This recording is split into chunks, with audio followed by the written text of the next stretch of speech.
자, 오늘 말씀은 내 안에 있는 보배라는 제목을 가지고 말씀을 나누려고 합니다. 오늘 7절 말씀에 보면 이렇게 기록을 하고 있습니다. 우리가 이 보배를 질그릇에 가졌으니 이렇게 시작합니다. 여기서 보배라는 단어가 나오고 질그릇이라는 단어가 나오는데 보배는 바로 예수님을 말하는 거예요. 질그릇은 바로 저와 여러분들의 육체를 말하는 것입니다. 우리 안에 뭐가 있다고요? 보배가 있다고요. 보배가 누구라고요? 예수님. 여러분들 안에 예수님이 있습니다. 그래서 말씀의 제목이 뭐예요? 내 안에 있는 보배입니다. 내 안에 있는 보배. 여러분들 안에는 보배가 있어요. 우리는 연약한 질그릇이지만 내 안에는 보배가 있단 말이에요. 그래서 우리가 힘있게 살아가고 강하게 살아가고 능력 있게 살아가는 삶을 살 수 있다는 것입니다. 저와 여러분들이 공통점은 뭐냐면 예수가 내 안에 있으니까 우리는 당당해요. 여러분들 주머니에 돈이 두둑히 있으면 어디 가서 당당합니다. 특히 남자분들 내 지갑에 돈이 두둑히 있으면요 어디 가서 당당해요. 커피도 살 수 있고요, 밥도 살 수 있고요, 자신 있게. 돈이 없으면 어떻게 해요? 주피주피 사죠. 자신 있게 계산도 못 하고. 저도 돈도 있어 볼 때도 있고 없어 볼 때도 있었는데 돈이 없으면 그렇더라고요. 어디 가서 누가 밥 먹자고 그래도 이게 나가서 밥 먹는 게 쉽지 않아요. 돈이 있으면 어디 가서 먹어도 내가 낼 수 있는 환경이 되면 당당하게 가서 먹고 낼 수 있는 환경이 되면 내고 떳떳하고 좋잖아요. 그것처럼 우리 안에는 예수입니다. 예수님 있습니다. 그래서 당당하게 살아야 돼요. 자신 있게 살아야 돼요. 이 말씀을 통해서 하나님이 우리에게 주시는 음성을 듣기를 원합니다. 내 안에 있는 보배. 우리는 어떤 삶을 살아야 될 것인가. 첫 번째로는 8절 말씀을 한번 같이 한번 읽어봅니다. 시작. 우리가 사방으로 우겨쌈을 당하여도 쌓이지 아니하며 답답한 일을 당하여도 낙심하지 아니하며. 낙심하지 않는 삶을 살아야 됩니다.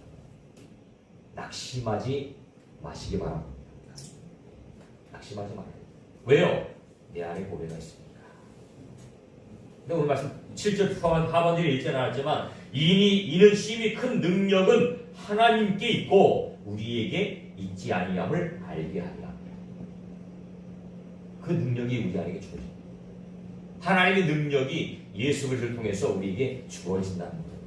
그 능력이 있으니까 우리는 낙심하지 말아야 된다. 사방으로 우겨쌈을 당하여도 쌓이지 아니하고 답답한 일을 당하여도 낙심하지 않는다. 사람은 살다가 보면 어려운 일을 만날 수 있지요. 여러분들 많이 만났지요. 또 앞으로도 우리가 살아가면서 어려운 일 안 만나겠어요? 만날 겁니다. 만나요. 근데 오늘 본문 말씀 보니까 사방으로 우겨쌈을 당하여도 동서남북으로 다 막혀 있다는 거예요. 우리가 뭐 한자로 사면초거라는 단어 쓰잖아요. 동서남북으로 다 막혀 있다는 거예요. 어찌할 수 없어요. 앞으로 나아갈 수도 없고 뒤로 갈 수도 없고. 마치 이스라엘 백성들이 홍해 앞에 서 있을 때에 앞으로 나가면 바다에 빠져 죽는 거고 뒤로 가면 애국군에 찔려 죽는 거고 앞으로 갈 수도 없고 뒤로 갈 수 없어요. 이런 사면초가의 상황. 근데 우리에게는 길이 있어요. 어떤 길이 있을까요? 위가 열렸다는 겁니다. 위가 열렸어요. 동서남북은 막혀 있을지라도 위를 뚫려 있다는 거예요. 그 길을 하나님이 예비하신다는 거예요. 그러니까 낙심하지 말아요. 우리 그리스도인에게 지금 바로 뭐예요? 예수님의 능력이라는 거예요. 그 큰 능력이 우리 안에 있다는 거예요. 하나님의 능력이 저와 여러분들 안에 있다는 거예요. 그래서 그분이 바로 보배가 되신 거예요. 우리의 보배 되신 예수님. 우리의 보배 되신 거예요. 왜? 그분이 우리에게 능력을 주시니까. 우리가 낙심하고 포기하고 좌절하는 것은요 하나님이 주시는 마음이 아니에요. 사단이 주는 마음이에요. 우리 그리스도인이 쓰지 말아야 될 단어 하나가 있다고 했죠. 포기라는 단어. 포기하지 말아요. 절대로는 희망적인, 우리는 절대로 소망적인 말을 해야 됩니다. 다니엘이 사자굴 속에 갇혔어요? 다니엘이 그 사자굴속에서 뭐 했을까요? 기도했어요. 기도가 뭐예요? 기도가 소망이에요. 기도가 희망이에요. 하나님이 나의 길을 인도해 주신다는 확실한 믿음이 있었기 때문에 다니엘은 그 안에서 사자와 씨름하지 않고 여기다가 내가 사자와 싸워서 이겨야지 이런 마음이 아니고 거기서 다니엘은 무릎을 꿇고 기도하는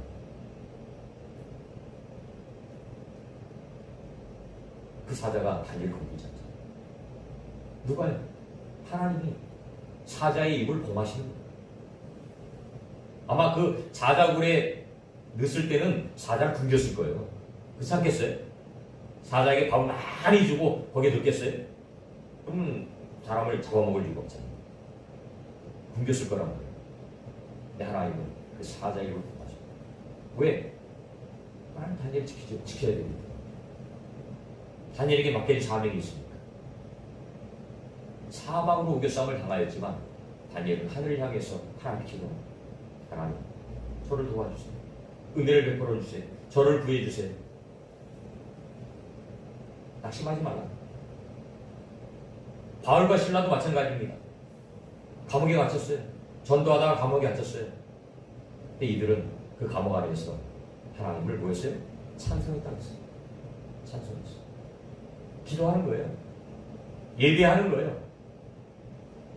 우리 믿음의 사람은 낙심할 때, 어려운 일을 만날 때 낙심이 아니고 바로 그 낙심이 바로 기도의 제목이 됩니다. 그 문제가 바로 기도의 제목이 됩니다.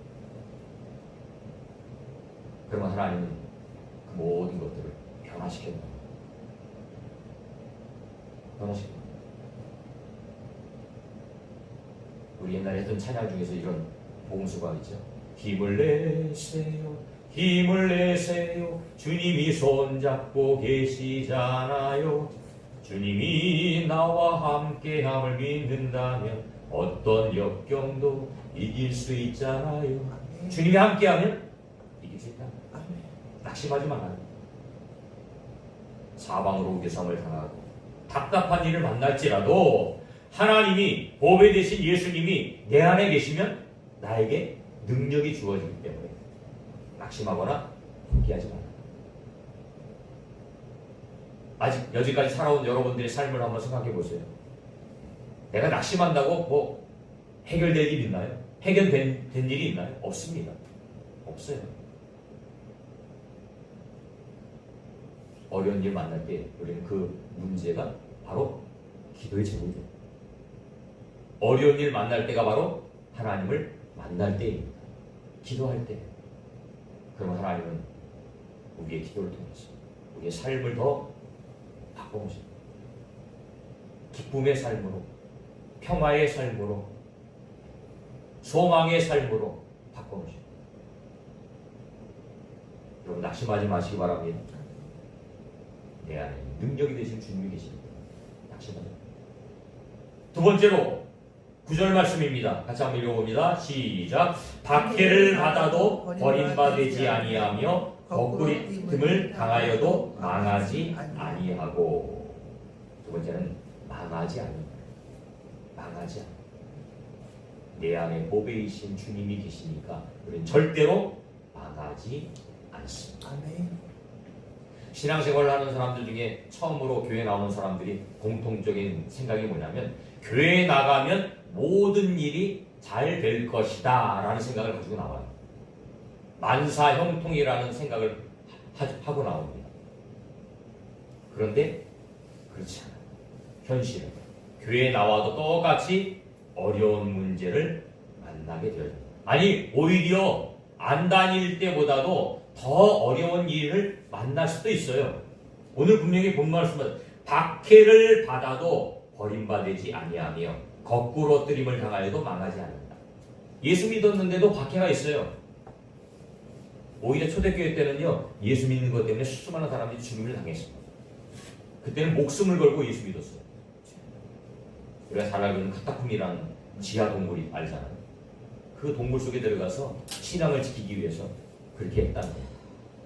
지금도 뭐 우리가 알지는 못하지만 북한에 가면 그 북녘 사람들, 북한 사람들은요, 그 굴에서 숨어서 예배드린다고 해요. 걸리면 죽으니까 탈북자들이 신앙 간증하는 거예요. 아직도 그렇게 종교 생활을 힘들게 하는, 믿음 생활을 힘들게 하는 사람도 있다.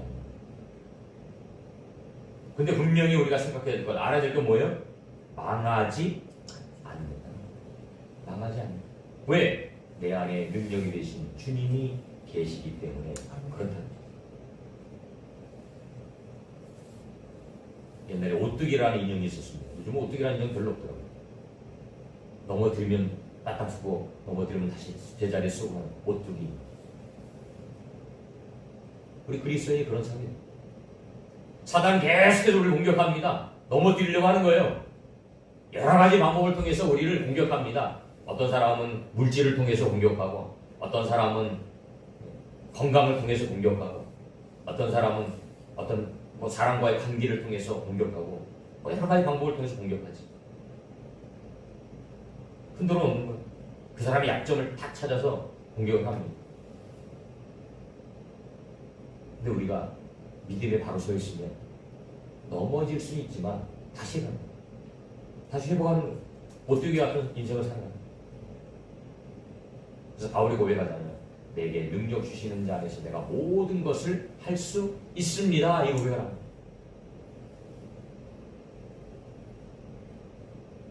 저는 항상 이 고백이 제 입술의 고백이 되어야 됩니다. 내게 능력 주시는 자에서 내가 모든 것을 할 수 있습니다. 제 힘으로 안 돼요. 제 능력으로 안 돼요. 안 되더라고요. 하나님이 도와주시고 하나님이 함께 하실 때, 내 안에 역사할 때에 비로소 모든 것들이 되어지는 거예요. 우리 그리스도인의 삶이 그렇습니다. 내가 할 수 있다고 생각하면 그때가 바로 실족의 때예요. 내가 할 수 있다고 생각할 때가 바로 넘어지는 때예요. 사울 왕이 그랬다니까요. 사울 왕이 왕이 되어서요, 처음에는 하나님 잘 믿었어요. 근데 어느 순간이요, 교만이 딱 들어오더라고요. 내가 할 수 있다라는 거예요. 백성들이 나를 따르고 백성들이 나를 신뢰하고 이렇게 하니까 내가 할 수 있구나, 이 생각이 딱 드는 거예요. 결국에 넘어지잖아요. 솔로몬도 마찬가지입니다. 처음에는 하나님을 얼마나 의지했어요. 우리 요즘 수요일날에 보는데, 성경을 보고 있는데, 하나님 1천 번제도 드리고 얼마나 하나님을 따랐어요. 하나님만 의지하다가 하나님 마음이 들어서 너에게 무엇을 줄까? 근데 솔로몬이 은도 구하지 아니하고 명예도 구하지 아니하고 지혜를 구했어요. 지혜. 하나님, 제가 백성들을 잘 재판할 수 있게 지혜를 주세요. 이 말이 하나님 마음에 들었어요. 그래서 지혜도 주고 은금도 주고 명예도 주고 많은 것을 얻었어요. 그 많은 것을 얻고 누리면서 살아가다 보니까 어느 순간에 교만이 되고, 내가 할 수 있네. 세상에 열방에 있는 사람들이요, 솔로몬의 지혜를 배우고 막 오네요. 돈을 싸들고 오는 거예요. 야, 내가 이 정도네. 내가 위대한 사람이구나. 내가 힘 있는 사람이구나. 어느 순간부터 하나님을 점점 멀리, 결국에는 하나님을 떠나는 사람. 그 교만 때문에 솔로몬 결국에는 말년에 실패 인생이 되는 거예요. 우리는 절대로 잊어보지 말아요. 하나님의 도움 없이는 아무것도 할 수 없는 존재예요. 나에게 능력이 되시는 분은 하나님이심을 기억합니다. 오늘 우리가 이 자리에 앉아있고 오늘 우리가 살아갈 수 있는 환경을 만들어준 분은 바로 하나님이십니다. 내가 잘나서가 아니에요. 여기까지 인도하신 분은 하나님이고 앞으로 우리의 모든 삶을 인도하실 분도 하나님이십니다. 하나님이십니다. 내게 능력이 되신 분이 하나님. 하나님은 위기 상황 가운데서 해결해 주셔요. 아까 바울과 신라가 감옥에 있었을 때 구해주었던 것처럼, 다니엘이 감옥에 있을 때 구해주었던 것처럼, 다니엘 세 친구가 불 속에서 타 죽지 않고 구해주셨던 것처럼, 또 에스더도 마찬가지죠. 에스더. 민족이 망할 위기, 민족이 죽음을 당할 위기 속에서 에스더는 왕에게 찾아. 죽으면 죽으리라 이 마음을 가졌어. 왕이 부르지 않았는데 그 당시에 왕에게 나아가면 죽음을 당할 수 있거든요. 근데 민족이 멸망당할 그 위기 앞에 에스더는 죽음을 각오하고 왕 앞에 나가. 근데 그냥 나가느냐? 그냥 나가지 않았어. 기도하면서 나갔어. 금식하면서 기도하면서 나갔어. 그래서 민족이 몰살당할 위기에서 에스더가 나음을 통해서 이스라엘은 그 바사라는 나라에서 살아남게 되는 거예요. 그것을 기념하는 것이 바로 불임절이라는 거지. 이스라엘은 지금도 불임절을 지킵니다. 민족의 구출을 받았다는 의미에서 불임절을 지킵니다. 그러니까 예수는 내 안에 역사하시는 하나님의 능력을 믿은 거예요. 내 안에 역사하시는 하나님. 여러분들 안에 역사하시는 하나님의 능력을 믿으라는 거예요. 믿음의 사람은 절대로 망하지 않습니다. 절대로 망하지 않습니다. 물론 때로는 실패 있을 수 있어요. 때로는 넘어질 수 있어요. 때로는 좌절할 수 있어요. 그러나 결과적으로 봤을 때 절대로 믿음의 사람들은 망하지 않습니다. 망하지 않습니다. 내 안에 능력이 되신 주님이 계시니까. 내 힘이 아닙니다. 오직 하나님의 능력을 통해서 우리입니다. 마지막으로 세 번째입니다. 10절 말씀을 함께 읽어보도록 하겠습니다. 시작. 우리가 항상 예수의 죽음을 몸에 짊어짐은 예수의 생명이 또한 우리 몸에 나타나게 하려 함이라. 아멘. 세 번째는 예수님의 생명을 나타내야 된다. 내 안에 있는 보배, 그 예수님, 그 생명을 나타내야 된다. 우리 기독교의 가장 큰 핵심은 바로 십자가와 부활입니다. 십자가 부활. 이게 진리이고 이게 복음이에요. 십자가 없는 기독교는 없어요. 십자가 없는 부활 없는 기독교는 없어요. 여러분들 항상 입술의 고백이 십자가와 부활이 돼야 되고, 여러분들이 항상 증거해야 될 게 바로 십자가와 부활. 야, 교회 가면 축복받아. 교회 가면 잘 돼. 물론 이거 필요하죠. 근데 복음의 실체는 뭐예요? 십자가와 부활. 십자가.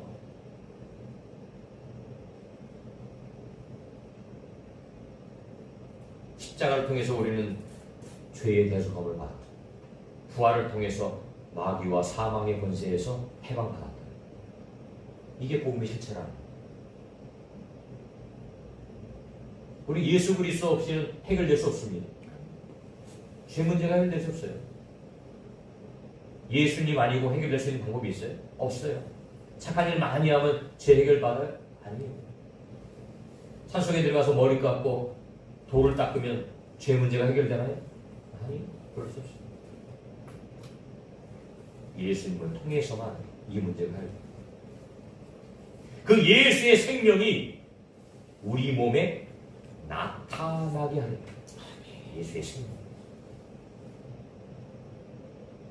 그 부활, 십자가와 부활의 생명이 우리 몸에 나타나게 하는, 우리를 통해서 많은 사람들에게 전해진다. 증거되어야 된다. 고린도후서 5장 17절에 보니까 그런 중 누구든지 그리스도 안에 있으면 새로운 피조물이다. 이렇게 표현하고 있습니다. 새로운 피조물. 옛 것은 죽고 새 것이 된다. 옛 것은 뭐고 새 것은 뭐예요? 옛 것은 죄의 종로로 됐던 우리의 과거의 모습이고, 새 것은 예수 그리스도 안에서 새로 태어난, 본 어게인 한 겁니다. 새로 태어난, 중생한 겁니다. 거듭나는 거예요. 거듭나지 아니하면 하나님 나라를 볼 수 없습니다. 이 하나님 나라를 보는 것과 보지 못하는 것은 엄청난 차이가 있습니다. 우리 삶의 삶, 삶의 질이 달라져요. 삶의 질이 달라져요. 하나님 나라를 보는 사람과 하나님 나라를 보지 못한 사람의 질이 달라져요. 교회 안에도 마찬가지입니다. 하나님 나라를 본 사람과 하나님 나라를 보지 못한 사람들의 신앙생활에 차이가 납니다. 우리는 하나님 나라를 보고 우리의 삶의 값어치를 최대한 극대화시켜서 내가 어떻게 하면 하나님의 영광이 되어질까? 어떻게 하면 나를 통해서 예수 그리스도의 생명이 많은 사람들에게 나타날 수 있을까? 이것을 항상 기억해야 됩니다. 그리고 그렇게 쓰이기 위해서 노력을 해야 됩니다. 우리에게 사명을 부여하셨어요. 무슨 사명을 부여하냐면 하나님과 화목하게 하는 사명을 우리에게 부여하셨다. 고린도서 5장 19절에 보니까 하나님과 화목하게 하는 직분을 우리에게 주셨다. 이 말씀을 기록하고 있습니다. 우리가 중개자 역할을 하는 거예요. 예수님이 하셨던 것처럼 이 예수님 떠나셨고 우리에게 위임하셨어요. 그 사명을. 너희가 세상에 나아가서 이 사명을 감당하라는 거예요. 예수님이 하셨던 그 사명을 우리에게 이제 인계했으니까 우리가 그 사명을 감당하라는 것이지. 그러면서 고린도후서 2장 15절에 보니까 너희는 그리스도의 향기다 이렇게 표현합니다. 향기가 돼요. 악취가 되면 안 돼요. 악취는 썩은 내가 나지. 악취가 나면 가까이 가기 싫어요. 몸 안 씻고 이렇게 하는 사람들 냄새 맡아보세요. 얼마나 냄새 납니까? 가까이 가기 싫잖아요. 그런데 몸을 깨끗이 씻고 화장품을 바르고 향수를 뿌리고 향기가 좋으면 가까이 가고 싶어요. 여러분들은 어떤 삶으로 갑니까? 우리가 바로 그리스도의 향기라는 거예요. 예수님의 향기를 나타나라는 거예요. 우리 삶 속에서 그렇게 살아가지 않으면 절대로 향기가 나지 않습니다. 우리가 예수 그리스도로 계속해서 예수 그리스도를 은혜를 통해서 예수 그리스도의 성령 기름 부음을 통해서 우리의 몸을 자꾸 씻어야 됩니다. 샤워를 해야 되는 거예요. 샤워하지 않으면 악취가 날 수밖에 없어요. 그리고 고린도후서 3장 2절 보니까 우리는 그리스도의 편지래요. 편지. 우리가 편지가 됩니다. 이 복음의 편지를 많은 사람들에게 전해야 된다는 거예요. 2024년도 이제 2월달이 시작이 되었습니다. 1월달은 벌써 한 달이 벌써 나가버렸어요. 2월달은 가장 짧은 달이라고 그랬죠. 짧은 날. 1년 중에서 가장 빨리 갈 수 있는 날. 그런 달입니다. 또 우리에게 새로운 기회를 허락해 주셨습니다. 또 우리는 출발점에 서 있어요. 2월의 첫 번째 주간이니까 또 출발점에 서 있어요. 우리가 하루가 지나고 일주가 지나고 한 달이 지나는 것은 계속해서 하나님은 우리를 통해서 경각심을 가지라는 거예요. 못했던 걸 다시 한번 기억하고 다시 한번 다짐하고 다시 한번 우리의 마음을 정돈해서 우리의 삶이 의미 있는 삶으로 변화되어지기를 원하시는 거예요. 계속해서 난만 있다고 생각해 보세요. 그럼 시간의 의미가 개념이 없잖아요. 똑같으니까. 하루가 지나면 하루를 마감하면서 내가 오늘 어떻게 살았는가, 또 내일을 어떻게 살아야 되는가, 이것을 생각하는 거예요. 말씀을 정리합니다. 7절을 다시 한번 보겠습니다. 7절 같이 한번 읽어봅니다. 시작. 우리가 이 보배를 질그릇에 가졌으니 이는 심히 큰 능력은 하나님께 있고 우리에게 있지 아니함을 알게 하려 합니다. 능력은 우리에게 있는 게 아니에요. 하나님께 있는 거예요. 하나님께. 우리 마음속에는 이 귀중한 보배가 있다. 이 보배는 언제 생기는 거예요? 예수님을 내 마음속에 모셔드리는 그 순간 우리는 보배를 간직하게 됩니다. 보배를 간직합니다. 그래서 예수 믿는 저와 여러분들은 하나님의 거룩한 성전이 된다고 했잖아요. 성전. 그죠? 성전. 여러분 성전 거룩해야 됩니다. 성전은 깨끗해야 돼요. 성전이 더러우면 안 돼요. 성전이 성전다워야 돼요. 여러분들 하나님의 성전. 그전에 제가 책을 하나 소개해드렸죠. 내 마음의 그리스도라는 책, 조그만 거. 내 안에 있는 모든 것을 다 치워야 돼. 더러운 것들 치워야 돼. 먼지를 털어버려야 돼. 이 작업이 오늘도 이루어집니다. 말씀을 통해서 여러분들 마음속에 무엇던 때들을 벗겨버려. 내 마음이 다시 예수님이 거할 수 있는 깨끗한 거룩한 장소로 변화되어질 수 있도록 만들어질 수 있도록 이 주님이 떠나지 않고 늘 내 안에 계실 수 있도록 우리 모든 것들을 내어드릴 수 있는 저와 여러분들이 되시기를 주님의 이름으로 축원드립니다.